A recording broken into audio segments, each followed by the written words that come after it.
Chapter 4. The hurricane makes landfall. Aunt Gloria and Salem came at 6:24 p.m. on Sunday 23rd of May, the start of our 1-week half-term holiday. It was a fine day with some scattered showers moving northeast. Kat and I watched as a black London cab pulled up outside our house. Aunt Gloria came out first. She was tall and thin with straight black hair cut to her shoulders. Kat says the style is called a bob. She wore tight jeans and dark pink sandals. You couldn't help notice her 2 big toes sticking out from the gap because they were painted with matching dark pink nail varnish and were very bright. But the thing I noticed most was a cigarette holder she had in her hand. A long, slim cigarette was stuck in the end and it was lit.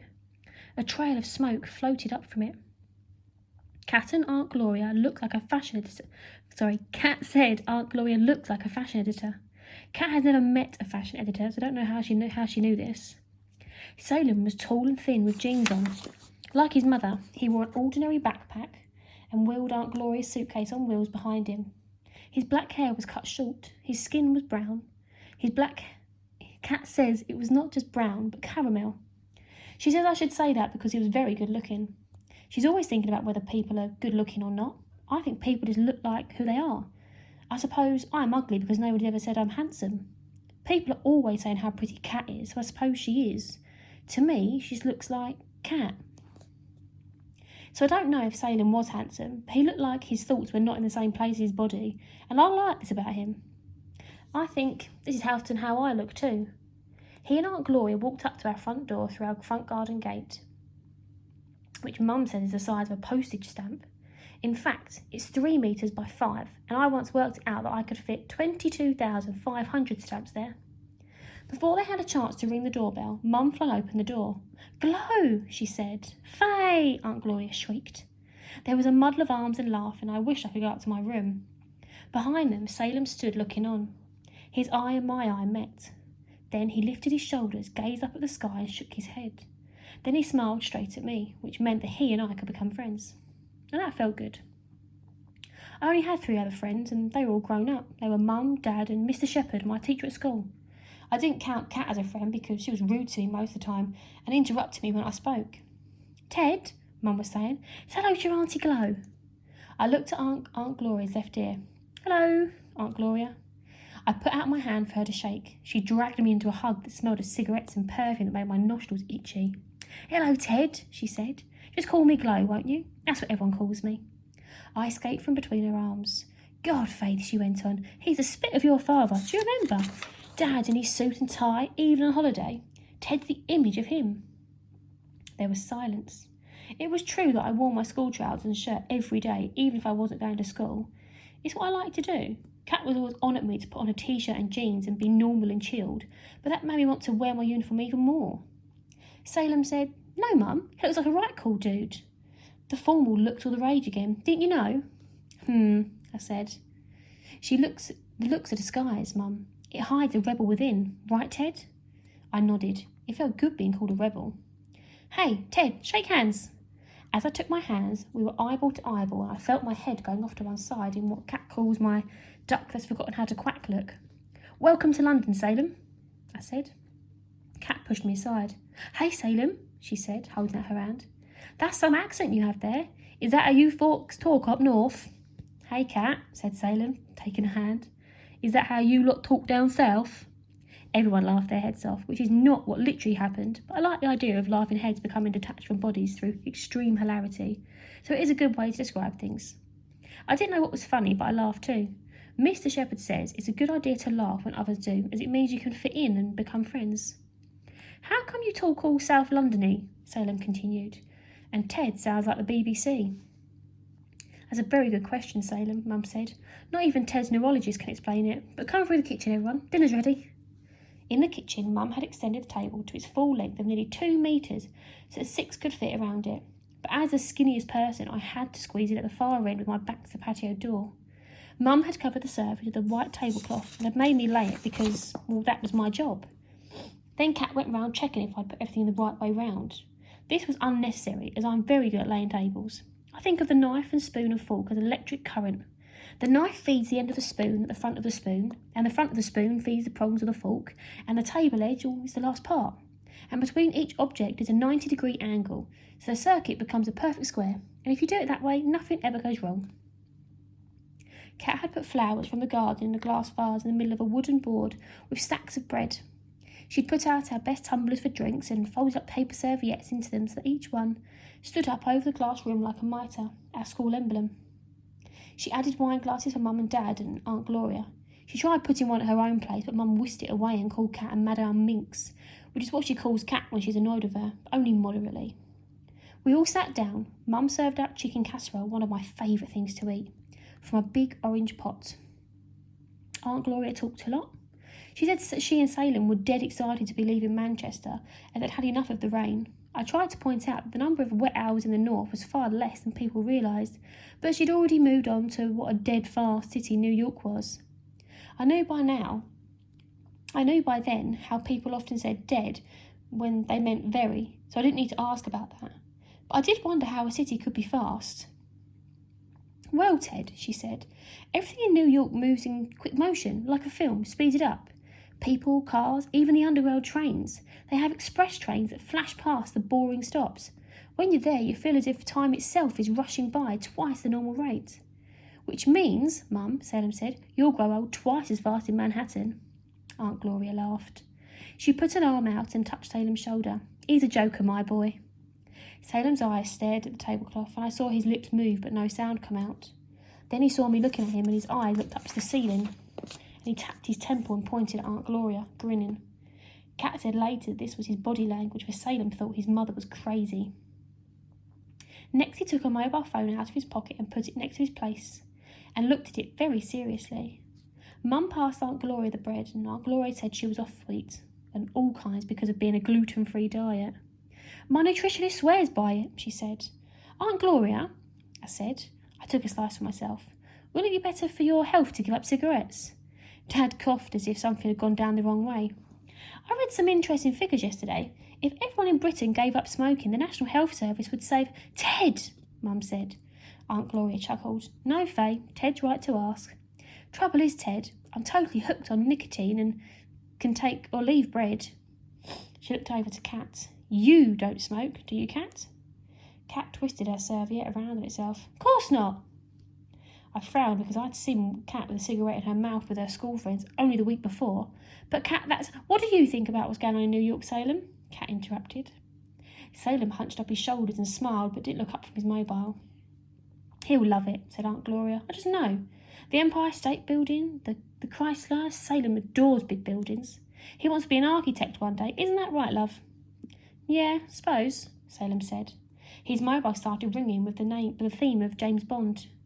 He said, excuse me, and rushed away from the table and out into the hall to answer it. This time I saw Aunt Gloria's eyes look up to the ceiling. While Salem was gone, a conversation started about what we should do tomorrow. Dad had to go to work, but Mum had the day off from being a nurse, and as it was half-term, the five of us could go sightseeing, she said. Kat wanted to ride a riverboat, and I wanted to visit the Science Museum. Mum wanted to go to Covent Garden to see the buskers. Aunt Gloria wanted to go to all the art museums. Salem returned, put his mobile phone back on his pocket. Salem should decide, Dad said. He's the visitor. He wants to go up to the Tate Modern, don't you? Aunt Gloria suggested. Salem doubled over with groans and writhed like he'd been poisoned. I got to my feet in a panic and nearly put my elbow through the glass patio door. Everyone else laughed. He's such a practical joker, Aunt Gloria said. Salem stood up straight again, looking normal. He stroked the fine line of his small dark hairs above his lip. Mum, he said, please, not another art gallery. But the Tate Modern's different. It's an old power station with a vast chimney and tall with a capital T. Yeah, but it's full of art. Salem, I said, if you're a practical joker, what's a theoretical joker? Salem considered. Someone who just thinks about playing jokes but never actually does them. I nodded. That made the theoretical kind.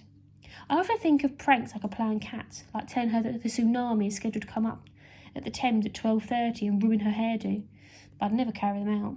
What about the zoo, Mum said, or the aquarium?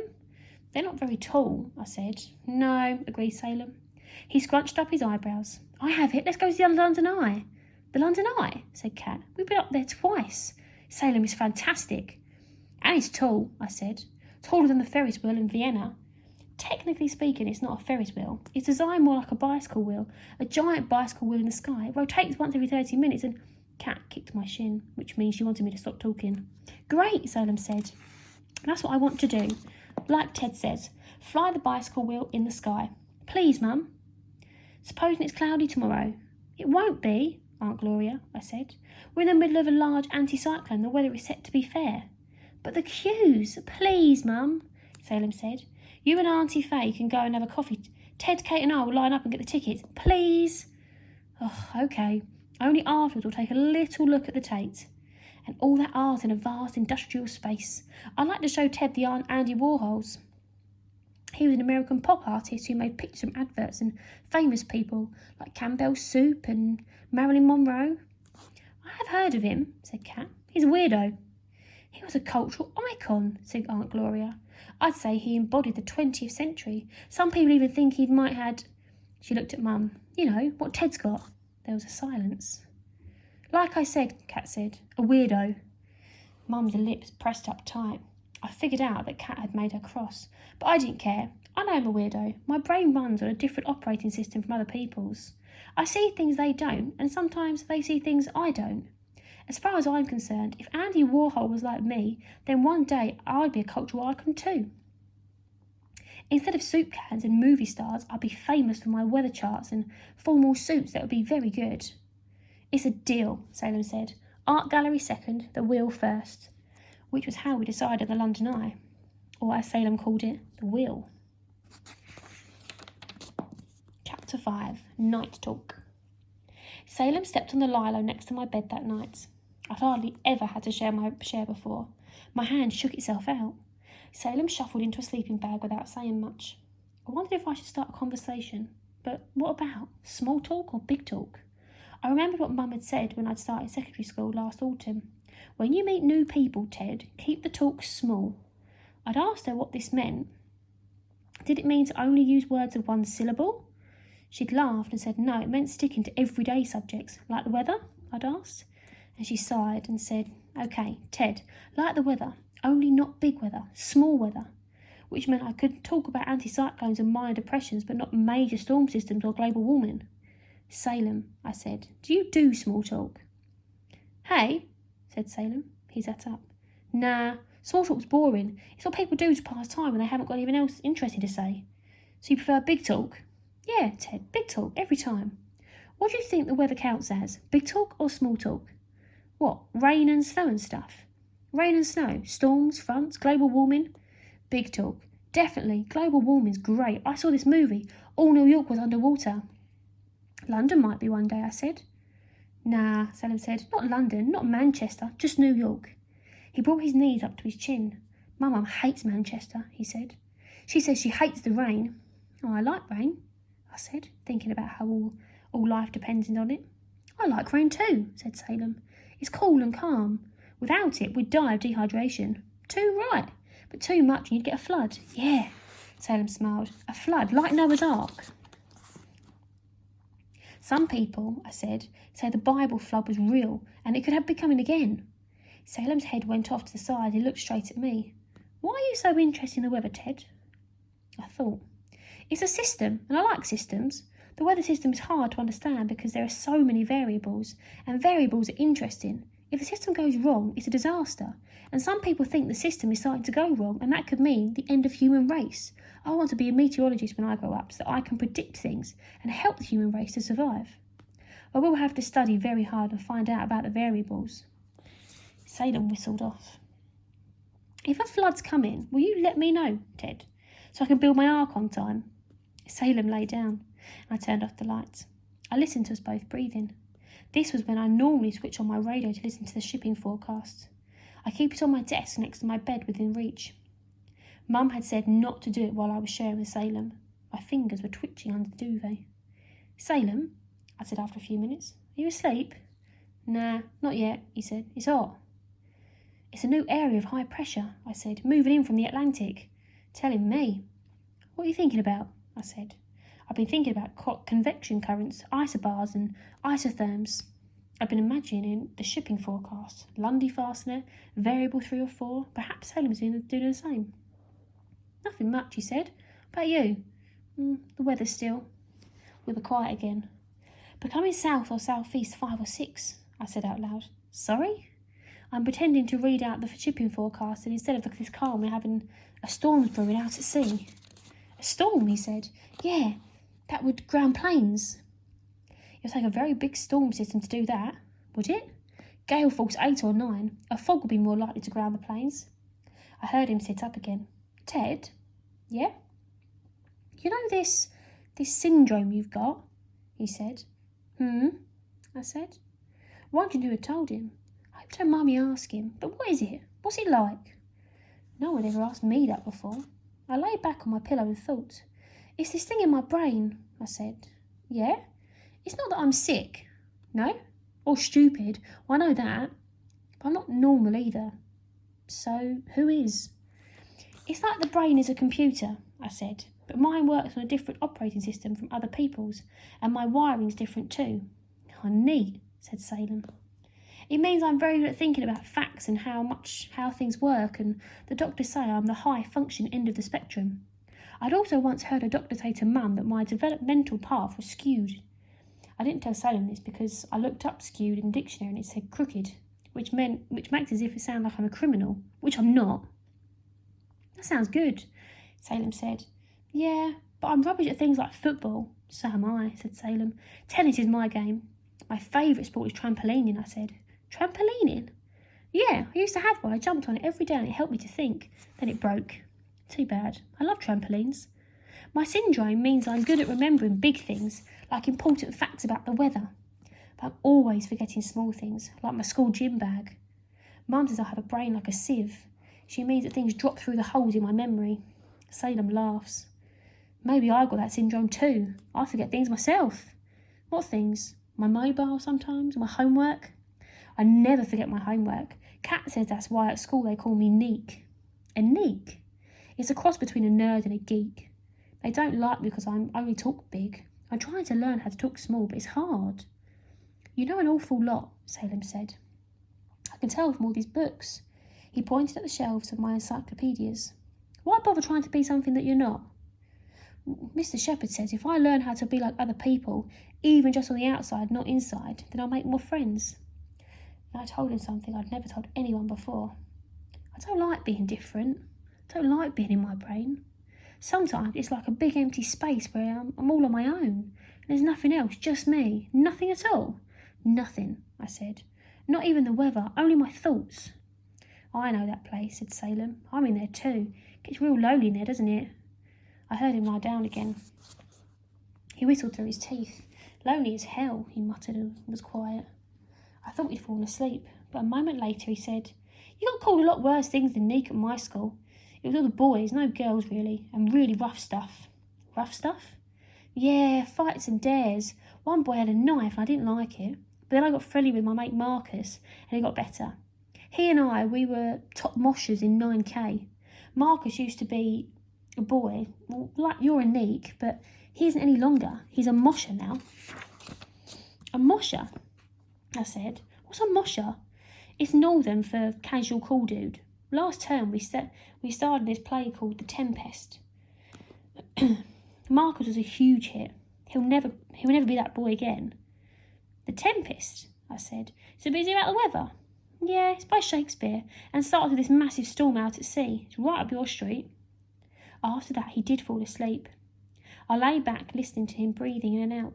I wondered how the Tempest could be right up Rivington Street, where we live. Then I realised up your street was another funny thing people say that doesn't mean exactly that.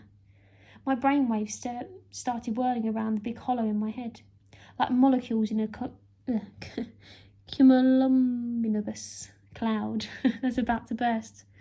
I made up my own shipping forecast. Mailing Hebrides, northwest 7 to 7, severe gale 9, deepening low moving northeast, rain becoming variable. A cool breeze came in through the window. Salem gave a sigh, as if he was working something out in a dream. I thought about what Aunt Gloria had said about Andy Warhol being a cultural icon and maybe having what I've got. Then I remembered how some people say Einstein had it too. My brainwaves calmed down and then I fell asleep. Chapter Chapter 6. We go to the eye. When I woke up, the sleeping bag on the lilo on the floor next to my bed was empty. I looked out of the window to do a weather check. The sun shone. An anticyclonic pattern of the recent days continued. Barometers would be set to dry and fair, and isobars would be far apart, just as I predicted yesterday. I found Salem with Cat in the bathroom. He had Dad's razor blade in his hand and was shaving off the faint hairs above his upper lip, and laughed at the same time.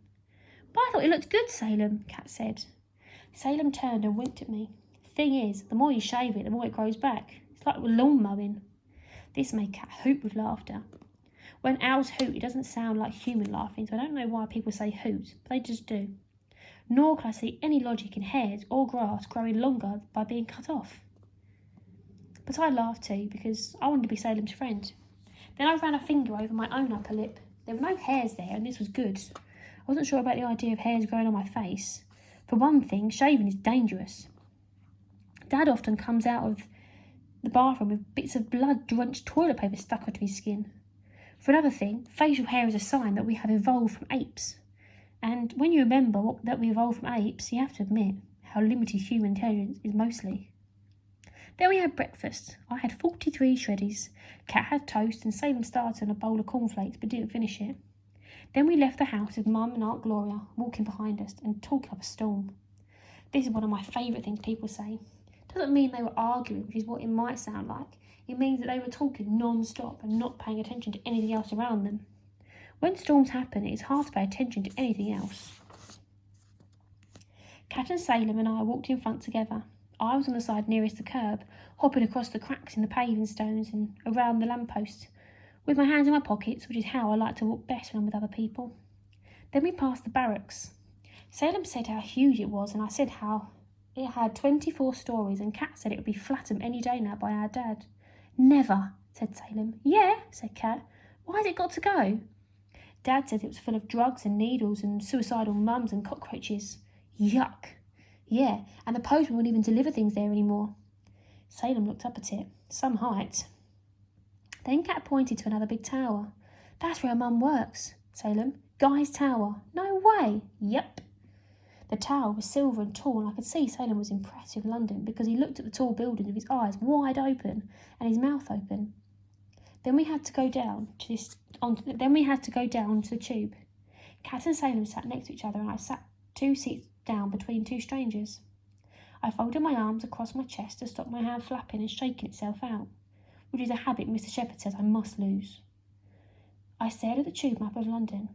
It is a topological map. A topological map is a very simplified map, not to scale, so not with relation to the real distances.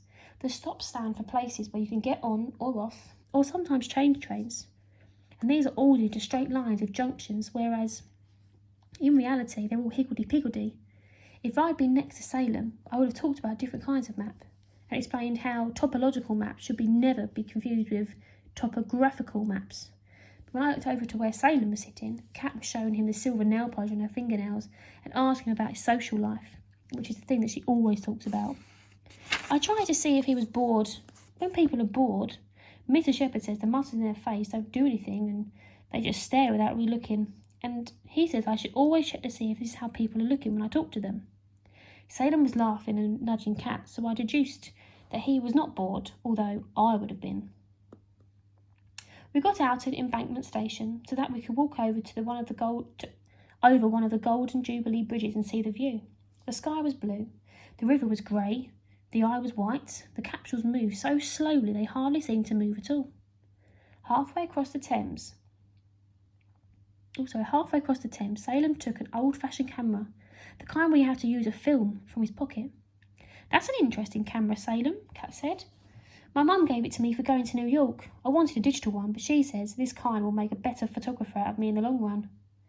Then he snapped everything in sight, including one of Cat and me together, with the London Eye behind us. After he clicked, his mobile phone rang with his James Bond theme tune. He leaned over the bridge and spoke into it like a spy on 00 mission, as if he didn't want anyone to overhear. "That phone of yours," Aunt Gloria said when he'd finished the call and folded the mobile away. "Who is it this time?" "Just another friend," Salem said, "calling from Manchester to say goodbye. Let's get going. We're running late." "Late for what?" Salem, I asked. Late for the wheel? You can't be late for the London Eye, I said. It turns all day long, 2 times an hour, every hour, until after dark. Big Ben donged, 11 o'clock, as we reached the ticket queue, which was very long. The 2 mums groaned. It's infinity, Mum said. No, it's not, I said. Infinity, why don't we come back later and go to tape first? Aunt Gloria said. You promised, Salem shouted. He stamped his foot and his eyebrow went down over his eyes. Salem's right, Mum said. We did promise, Glo. Let's stick to last night's plan. Here, Cat, take this. She handed Cat some money in large notes. You get the tickets and Gloria and I will sit at the cafe over there and wait. When you've got them, we'll join you in the queue. Cat's eyes went large and round as she took the money. She put it carefully in her pocket in her leopard skin backpack. Then she and Salem and I found the end of the ticket queue and joined it. A lady in the front asked the lady in front of her if she knew how long the queue was. And the lady 2 people up the queue said it was half an hour to get tickets and another half hour to board. A whole hour, Cat groaned. Maybe it is too long. Cat, I said, an hour is a drop in the eternal ocean of time. This is what the Father Russell at our church said once about human lifespan. Salem grinned. Too right. He took the camera out again. Did another shot from where we were standing. I asked if I could take one. Don't let him, Salem, Cat said. Ted's useless at stuff like that. You'll end up with a paving stone and half a trainer. But Salem didn't listen. He gave me the camera, and I aimed it through the viewfinder of the crux of the wheel. It jogged when I pressed the button. I took the camera away from my eye to see a man walking towards us. He wore an old leather jacket, unzipped, and a black t-shirt and writing on it, but I didn't notice what he said. He was dark-haired with an afternoon shadow on his chin, which is what Dad says he gets at weekends, when he's had a day off shaving. As the stranger drew near, he threw his cigarette to the ground and stubbed it out under his heel, for which he could have been fined £1,000 for dropping litter, but nobody seemed to notice apart from me. He came right up. Excuse me, he asked. You looking for a ticket? Cat explained that we were queuing for 5 tickets. The strange man said he'd give us one that he had if we liked. The man said he was up near the front of the queue to board, but he changed his mind. He couldn't face it. Can't face it, said Salem. He stared at the ticket in the man's hand, and then up at the eye. I'm claustrophobic. I'd pass out, but it's like one of those perspex pods. Forgetting that it was wrong to speak to strangers, I said, the pods are made of steel and glass, not perspex. That's worse. Glass? No thanks. The glass is reinforced and it's very strong and safe. So you don't want your ticket? Salem interrupted. It's yours for the taking. The strange man held it out. It's the 11:30 boarding. That girl over there. He turned and pointed to a girl in sunglasses and a pink fluffy jacket. She's holding my place. They'll be boarding soon. Salem turned to Cat. Mum said to get tickets for everyone. It's a nice offer, but my hand was shaking itself out because I had just remembered that you're not supposed to speak to strangers or accept gifts from them. But Salem had his hands up, saying, well, none of us get up at this rate. This queue is moving. And Cat, I could see, was weighing things in the balance, which means she was deciding what to do. As the oldest, she was in charge. Okay, she said. Mum and Aunt Glo will be glad to save the money, I bet. Not to mention the time. And Ted and I have been up already. You take it, Salem. You're the guest. The man handed over the ticket and led us over to where he'd been standing in the queue. My hand shook itself out because this meant I would be flying the eye the day after all. I wouldn't be flying the eye the day after all. And it was down to this stranger with an afternoon shadow whom we shouldn't have even spoke to. Have fun, the man said, smiling. Thanks a million, said Salem. The edges of his lips nearly reached his ears. Cat and I kept Salem company in the queue until we got to the man who collected the tickets, who was shouting, 11:30 boarders, step this way. Salem gave up his free ticket and winked at us and laughed. Then he went with a group of people in the zigzag ramp up to the eye's entrance. We'll meet you by the exit, Cat called. Over there. Salem nodded. We saw him through the glass, advancing up the gangplank until he'd become just a shadow. He reached a spot where the pod doors opened and closed, and his silhouette gave us a last wave. Then he hurried on with several others. I counted how many got on. 21, including him. The pod door closed behind them. I looked at my watch, and it said 11:32, May the 24th. He'll be down at 12:02, I told Cat.